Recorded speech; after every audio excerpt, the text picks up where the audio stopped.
Daf Yomi, Tractate Bava, page 53, Nun Gimel, B. 53b. At the top of the page, it was continuing from Itmar, from the previous page. Itmar, top of the page, Shor Vishor Pesule HaMukdashin. Nagachu Mai Nihu. There is a dispute with regard to a case of an ordinary innocuous ox and a disqualified consecrated ox that gored another ox together. What is this case of an ox that was consecrated and disqualified? It is a firstborn ox that became blemished and was consequently disqualified as an offering. Nevertheless, its initial consecration remains, and therefore it may not be redeemed. Consequently, the priest in possession of it is not liable to pay damages, since it is not classified as the ox of another, as its status is that of a non-sacred ox belonging to a person. Given this background, what is the liability of the owner of the non-sacred ox that gored together with it? Abaye says he pays half the cost of the damage, whereas Ravina says he pays 1/4 of the cost of the damage. The Gemara explains the dispute. Both this one, Abaye, and that one, Ravina, refer to a case where the ordinary ox was innocuous. It was a short tom. This opinion stated by Ravina is in accordance with the opinion of the rabbis that each party is responsible for only half the damage. Since the non-sacred ox was innocuous, its owner pays half the cost of the damage for which he is responsible, that is, 1/4 of the total. And that opinion stated by Abaye is in accordance with the opinion of Rabbi Natan that each party in turn is responsible for all the damage. Consequently, since the non-sacred ox is innocuous, its owner pays half the total amount. If you wish, say, instead, that there is no dispute, that both this one Abaye and that one Ravina state their opinions in accordance with the opinion of the rabbis. This one Ravina is referring to where the non-sacred ox is innocuous, and so its owner pays half of a half. And that one Abaye is referring to where the non-sacred ox is forewarned, so its owner pays his entire share, that is, half the total damage. There are those who say that there was another version of this dispute. Abaye says that he pays half the cost of the damage, and Ravina says he pays the full cost of the damage. The Gemara explains their reasoning. Both this one and that one are referring to where the ox was forewarned.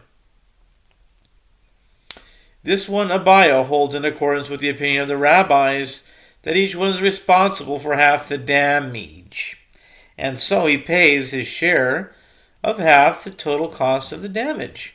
And that one Ravina holds in accordance with the opinion of Rabbi Natan that each one is fully responsible for the damage. And when one perpetrator of the damage is exempt from payment, such as this case, the entire amount is collected from the other. If you wish, say, instead, that there is no dispute, and that both this one and that one hold in accordance with the opinion of Rabbi Natan. This one, Ravina, is referring to where the ox was forewarned, and the owner pays the full cost of the damage, and that one, Abaye, is referring to an innocuous ox, for which only half the cost of the damage is paid. Rava says, with regard to an ox, that a person push a person or animal into a pit, then concerning the damage that they caused, they, that is, the man who pushed the person or the animal, the owner of the ox and the owner of the pit, all are liable to pay the indemnity of damage. Concerning the 4 additional types of indemnity, which are loss of livelihood, pain, medical costs, and humiliation, and also with regard to the compensation for miscarried offspring, the person who pushed is liable. And the owner of the ox and the owner of the pit are exempt, since the Torah did not impose any obligation on them to pay these payments. With regard to the payment of ransom, if it was a person who was pushed and killed, and also concerning the 30 shekels paid for a Canaanite slave who was killed, the owner of the ox is liable, and the man who did the pushing and the owner of the pit are exempt. with regard to vessels and a disqualified consecrated ox that fell into the pit, the man who did the pushing and the owner of the ox are liable, and the owner of the pit is exempt. Rav explains what is the reason that the owner of the pit is exempt from liability for damage caused to a disqualified consecrated ox, since the verse states with regard to a pit, and the carcass shall be for him, Exodus 21:34. It teaches that the obligation to pay damages is imposed only on the one to whom the carcass subsequently belongs, thereby excluding this case of its qualified consecrated ox, where the carcass does not belong to him. In this case, it is prohibited to sell the carcass. The owner of the pit cannot derive benefit from it, and it no longer belongs to anyone, so the conditions written in the verse are not in effect. The Gemara asks, is this to say that this matter was obvious to Rava?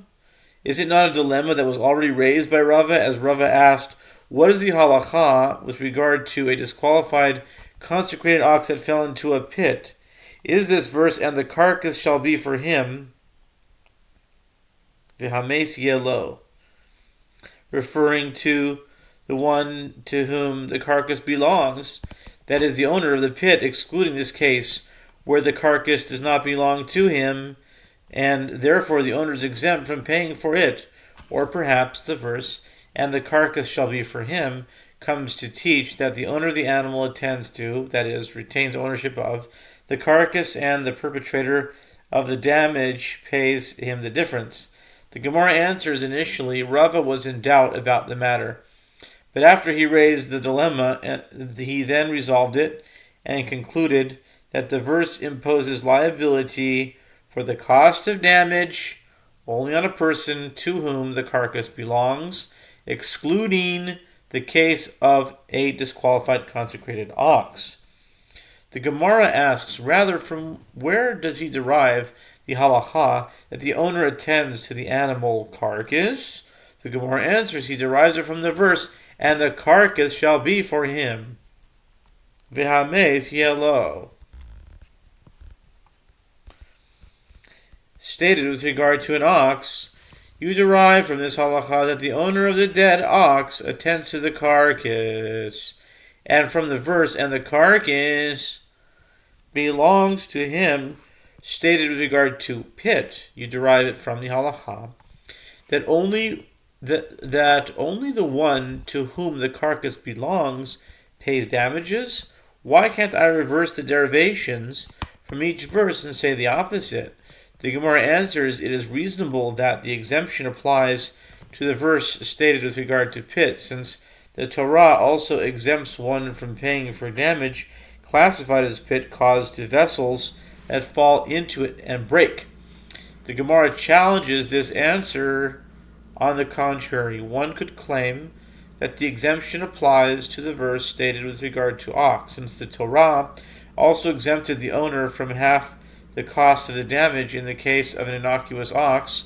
The Gemara responds, in any event, we do not find that the owner of the ox is exempt from compensation for the full cost of damage.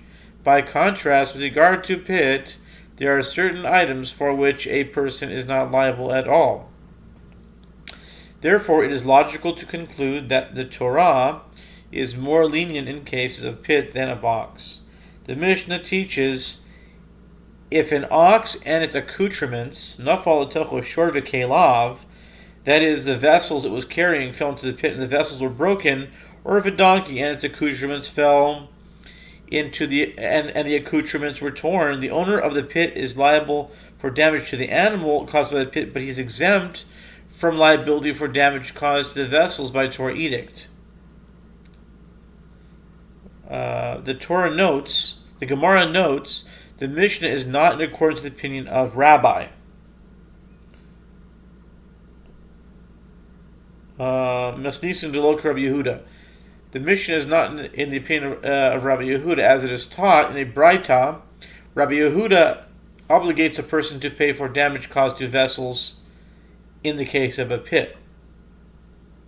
The Gemara explains what is the reasoning of the rabbis, since the verse states, if an ox or donkey fall therein, Exodus 21:33, Shor v'lo adam, chamor v'lo kelim. Shor or chamor.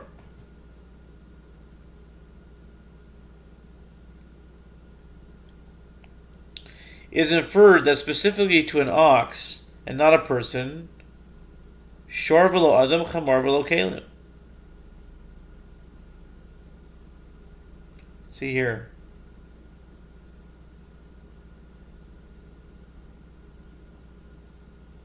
Yeah. It's like, okay. Is it inferred that specifically an ox is not a person for whose death the owner is liable?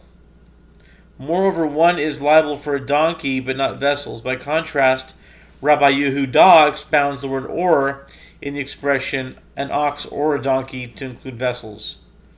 The Gemara asks, and how do the rabbis explain the word or? I'm going to guess to say they don't darshan the word or, but that's just a guess. Alright, we'll continue.